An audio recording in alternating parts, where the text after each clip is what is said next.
السلام عليكم ورحمة الله وبركاته. ازيكم يا جدعان؟ عاملين ايه؟ معاكم حري محمود ورجعت لكم بتحدي جديد.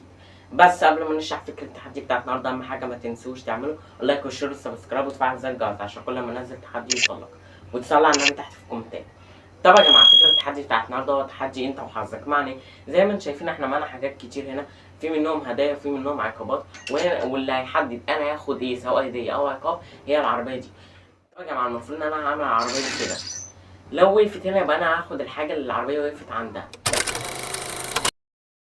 طب يا جماعه انا اول جوله بسم الله جت عند قبضه الايد يا جماعه. نشوف بقى ده المفروض ما اعرفش عقاب ولا هديه، فهنشوف. ده عقاب يا جماعه. اعمل في اقل من دقيقه 50 قبضه.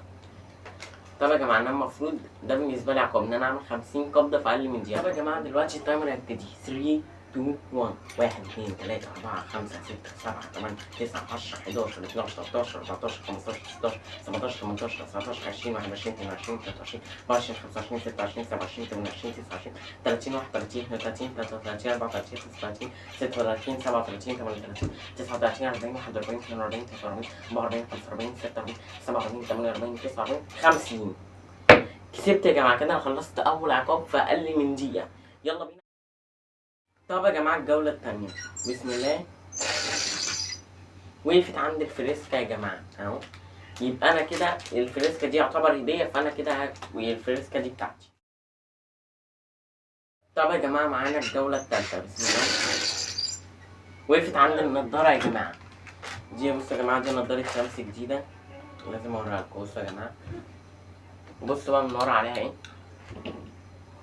تعالوا بقى نشوف بسم الله. بصوا ايه رايكم يا جماعه؟ قولوا لي حلوه في الكومنتات ولا لا.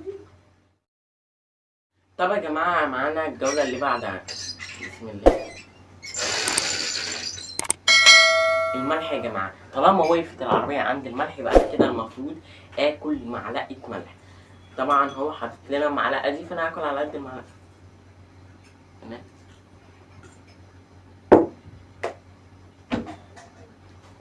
استغفر الله العظيم يا رب. طب يا جماعه زي ما انتم شايفين احنا معانا اخر حاجتين، ليمون مخلل وفلوس. طب يا جماعه ونقول بسم الله.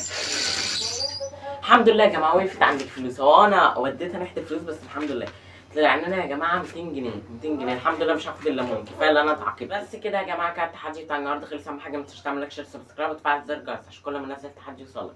ولو ما شفتش تحدي الايموجي الجزء التاني هتلاقيه تحت في الديسكربشن. بس كده سلام.